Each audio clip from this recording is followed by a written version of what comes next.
This is Feminist Wellness, and I'm your host, nurse practitioner, functional medicine expert, and life coach, Victoria Albina. I'll show you how to get unstuck, drop the anxiety, perfectionism, and codependency so you can live from your beautiful heart. Welcome, my love. Let's get started. Hello, hello, my love. I hope this finds you doing so well. I, myself, am on the mend, but I bet you can hear in my voice that I got a cold. I've had 4 days of negative at-home COVID tests and a negative PCR, and thank goodness it's just a cold. And it's been such a strange and fascinating experience because I haven't had a cold, since a pandemic ago. And it's just fascinating, right? Like, it used to make sense. I was on the subway every day. I was in buildings full of people, elevators full of people, restaurants, et cetera, et cetera. And I've been super duper cautious and wear double masks inside and whatever. Life happens, right? Sometimes you get a cold.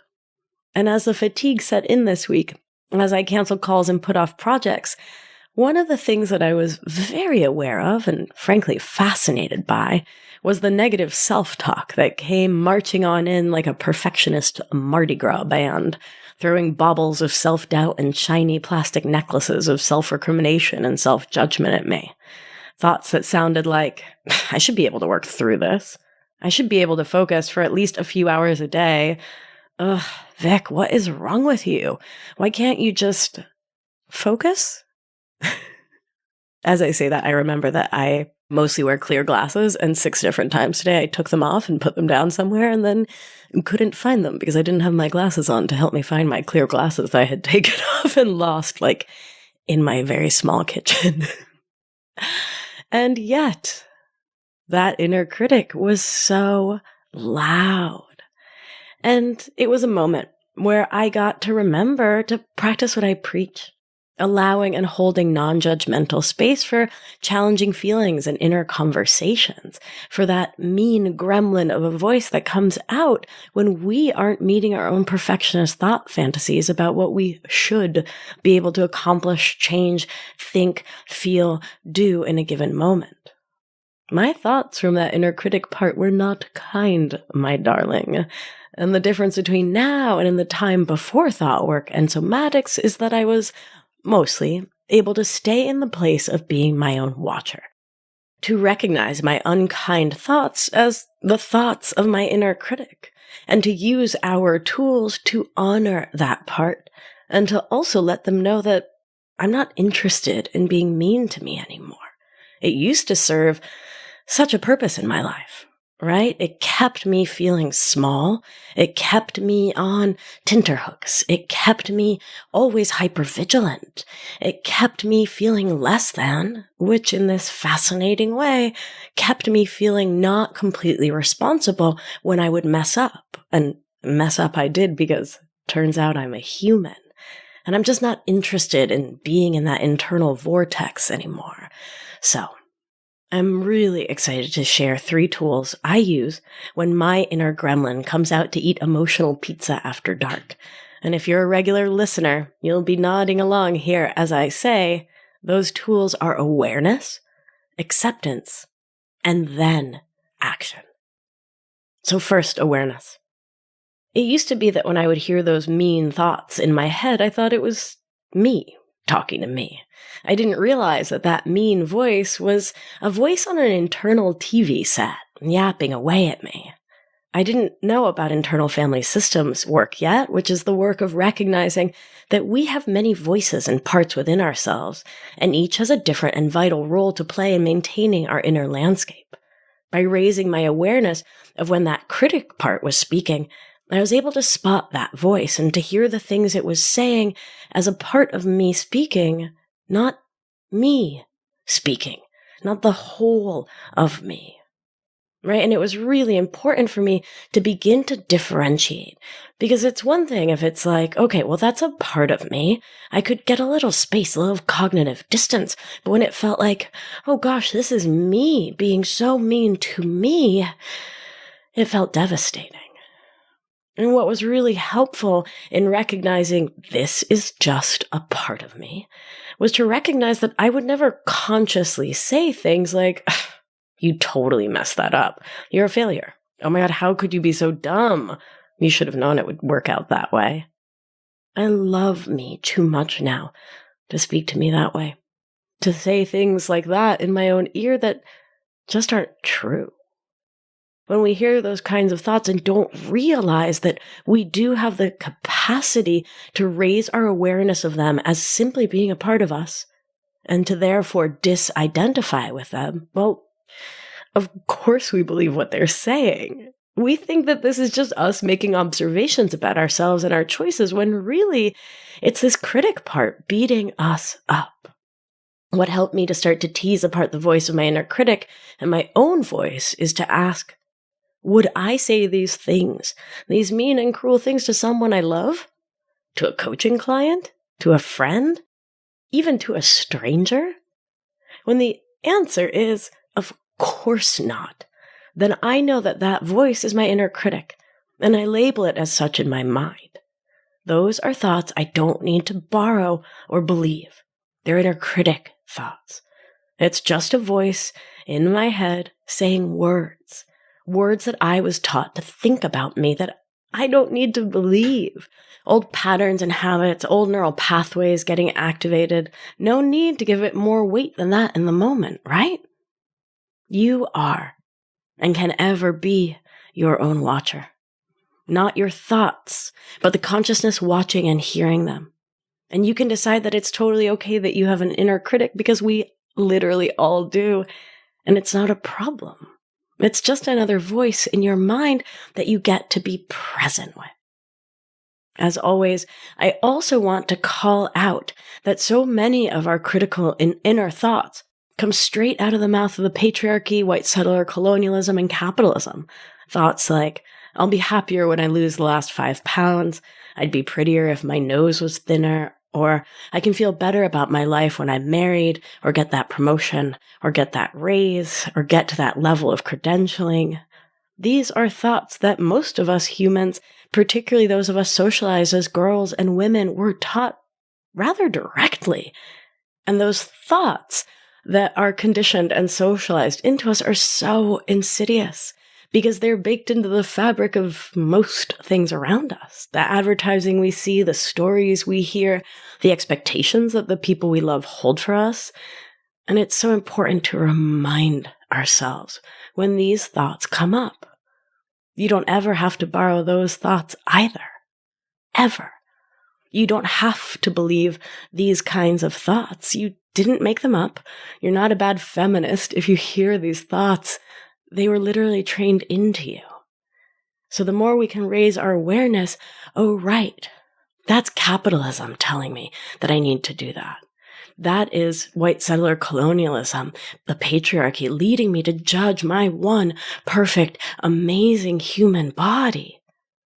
The more we can raise our awareness and see those thoughts, the more we can do that process of disidentifying with them, creating some space where we can choose our own next thought. When our thought habits are based in codependent, perfectionist, and people-pleasing habits, we often have the habit of being mean to ourselves, being overly exigent or pushing ourselves way too hard and not letting ourselves rest. We fear failure or not measuring up to external expectations deeply because there's this core wound around worthiness from which we think we are failures, not worthy of love or care unless someone else validates us. So it can feel challenging at first to discern which voice is a critic and which voice is our wise self, our higher self, what I think of as the voice of true, unconditional self-love, our intuition. And the difference for me, the way I discern between those two voices is all about the tone and the energy. So my inner critic has a harsh tone, rushed, urgent energy, a frenetic feel to it, a loud energy or volume even. Yeah, it screams in my ear. It's demanding of my attention, my energy. It's curt, right? It has this mean thing to say, and it's going to say it mean.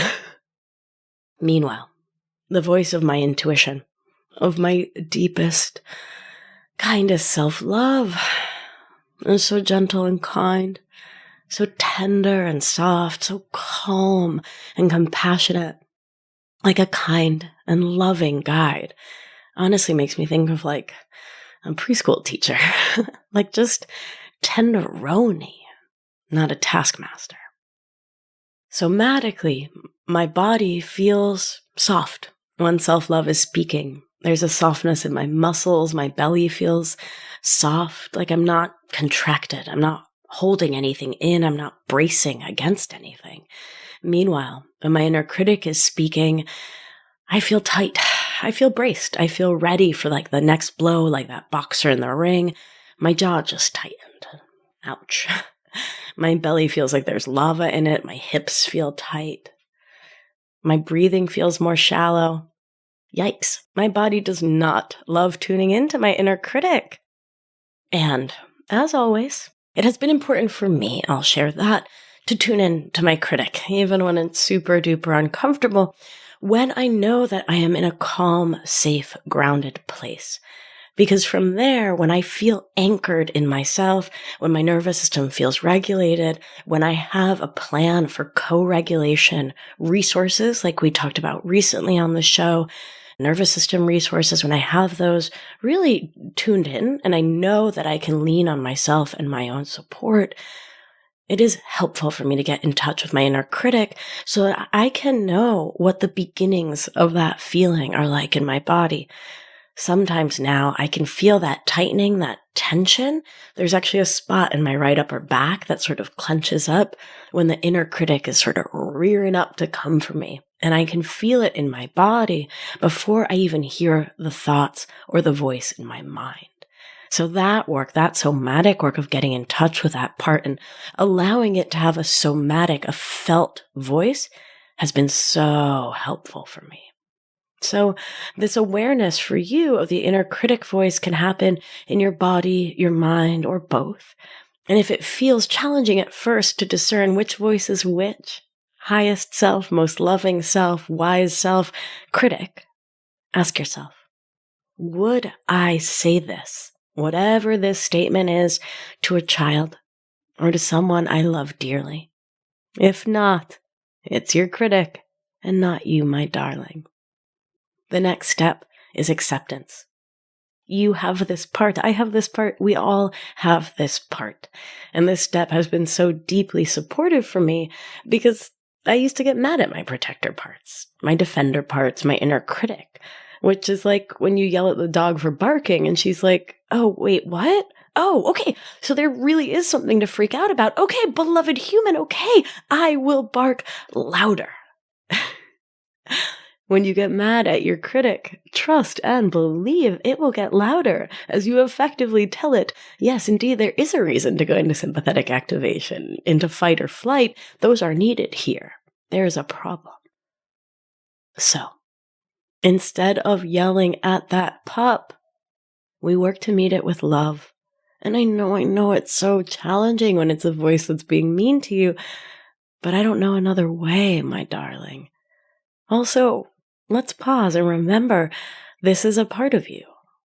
The core wound in codependent thinking is rejection. We feel rejected in childhood and adolescence. We don't feel fully seen, cared for, accepted. The way to heal a part that believes that is not to reject it, right? So I seek to love and accept and bring on board, get in connection with all of my parts, even when I don't like what they're saying. So I work to meet it with love. Just like how my beloved dog, Frances Bacon, who went by Frankie, that was her preferred name, she would bark at things that she thought were dangerous. I recognize that my inner critic is doing the same thing.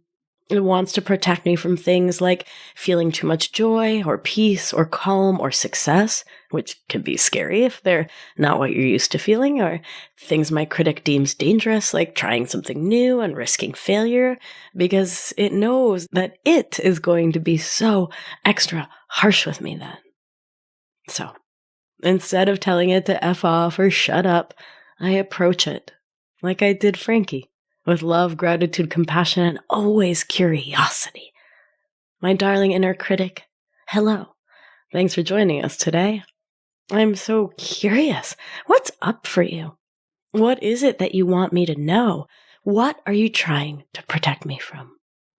And I do this. I literally talk to myself and my critic and all my parts this way, because developing intimacy with myself is one of the most important things I can continue doing to keep my codependent, perfectionist, and people-pleasing thoughts a thing of the past. Because those habits only thrive when we are not sure of our worth and value, when we doubt that we are perfect and worthy just as we are, and we live life trying to prove it. So I speak to myself, all of my inner parts, from the assumption and belief that they are perfect, just like me. And they just want to let me know something. They just want to protect me because they value me. And as someone with a history of intrusive thoughts, my darlings, I know, this can be so challenging. Listen, I'm never out here saying this work is not challenging. And for me, meeting my critic and my intrusive thoughts with love and care feels so much better than being mean to me ever did. And let's be real, it's so much more effective and efficient too. So that speaks to my nurse's heart for sure. We love efficiency. Another useful remedy in the vein of acceptance is to continue to disidentify with that critic as being you, to accept it as being a part of you by naming it. And an old therapist of mine taught me this one, and it's been so helpful over the years. So you could give it a name. You could create a whole character that you can see outside of yourself and not identify with, like Mean Mike or Mean Magdalena. Whatever comes to you. No, it doesn't have to be an alliteration, but you do get extra nerd points for alliteration, always. So it was super helpful for me for years and helped me to accept that this critic part is just a part of me. It's not going anywhere. It's here to stay. And I have the power to lower the volume and to make choices around my relationship to it, like I can with all my human relationships, which brings us perfectly to step 3, action. This is the step in which you get to take courageous action for your own life and to make a conscious, thoughtful, self-loving choice about how you will relate and respond to your inner critic, this part of you that loves you in a way that doesn't feel helpful or kind. I like to think about, that aunt that always points out your pimples at a family dinner? It's like you walk in and she's like, ay, mijita, que grano más feo que tenés, right? What an ugly pimple you have. And you're like, yeah, no, okay, I knew that was there, thanks. Your inner critic at its core is not that different. You get to acknowledge that your inner critic is no more the voice of your true self than your tia's voice is, pointing out the thing that you're nervous about, that you're worried about, because everyone wants to make sure that you're aware of it, so you can protect your tenderoni heart. In either case, whether it's your tia or your inner critic, you get to accept that both of these voices mean well from their own worldview, their own understanding of what safe looks like. That they honestly just believe they're doing right by you. And you get to decide that you are going to continue to show up for you and to be your own most loving parent. That you are, in fact, the adult driving the bus that is your life, not that critic. And that you're not going to ignore, shame, scold the critic or the tia, but you're also not going to give that voice primacy. You're not going to believe its sneaky siren song, luring your inner ship onto the rocks below. For me, this week, that conversation has sounded like, hey, critic, thanks for coming to protect me. I hear you, that you think I should be doing all these tasks in my business, all these things around the house. I really should get those irises in the ground before it starts to get colder this week. And while I appreciate you trying to take care of me, I want you to rest easy. I want you to know that adult me has got this. I'm going to keep being my own most amazing parent like I have been. I'm going to rest and hydrate and nap and take Epsom salt baths and fistfuls of supplements and chug all the bone broth and sauerkraut juice. I'm going to give my body what it needs to heal up and feel better, which isn't more labor, which isn't proving my worth through some perfectionist dream that I can push through when my body wants rest. Thank you for your input. It's truly appreciated, and I got this. So try this process on my tender ravioli the next time that voice comes up to tell you you're not good enough. You're not worthy of love. That voice that says, if I'm not going to do it perfectly, why even try? That voice that says that you will be happy, peaceful, calm when something changes. You get to recognize that none of those things are true. That you are perfect and worthy of love exactly as you are because you were born that way. And you never have to do a darn thing to prove it. So, raise your awareness. I have an inner critic, and so do we all. It's a part of being a human with a human mind. Acceptance. That voice is not me. It's just a part of me. And I can accept that it exists within me. Action. I don't have to be mean to that voice or myself in return. I don't have to exile this part or turn my back on it. I can meet it with love, curiosity, and compassion while also deciding, sometimes 473 times a day, not to believe it, not to borrow its thoughts or turn them into a belief. I can choose my own thoughts and my own relationship to myself, my capacities, my accomplishments. I can celebrate me each and every day and don't have to believe what a critic says. I can disidentify with it and create space for me to continue to build intimacy with me, to love up on me, and not to fall into the pit of doom and despair the inner critic wants to throw me down. My darling, I hope this episode has been helpful for you. Sniffly and all. Big cheers to my podcast producers, Pavel and Angela. I think they probably had to do a lot of work to make this one low sniffle. So thanks to them, as always, Digital Freedom Productions. They're so amazing. My sweetness is, I have a gift for you. It's a free one, obviously, or it wouldn't be a gift. And it's text messages sent right to you from me. While carrier rates may apply, there's no cost to get these little messages sent right to your US phone number, and that's right, US.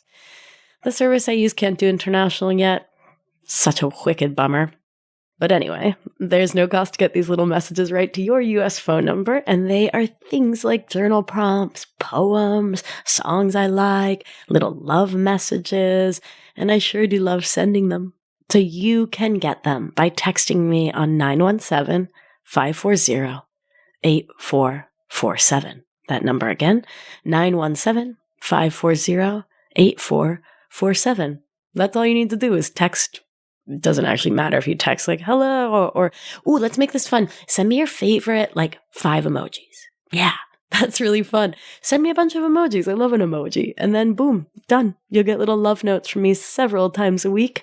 It is so fun and so modern and so free for you and such a delight for me and hopefully a delight for you. All right, my beauties. Thanks as always for listening in. That critic is just a part of you. It's not you. You get to embody self-love each and every day, my darling. Let's do what we do. Gentle hand on your heart if that feels supportive. Remember, you are safe. You are held. You are loved. And when one of us heals, we help heal the world. Be well, my beauty. I'll talk to you soon. If you've been enjoying the show and learning a ton, it's time to apply it with my expert guidance so you can live life with intention without the anxiety, overwhelm, and resentment so you can get unstuck. You're not going to want to miss the opportunity to join my exclusive, intimate group coaching program. So head on over to victoriaalbina.com/masterclass to grab your seat now. See you there. It's going to be a good one.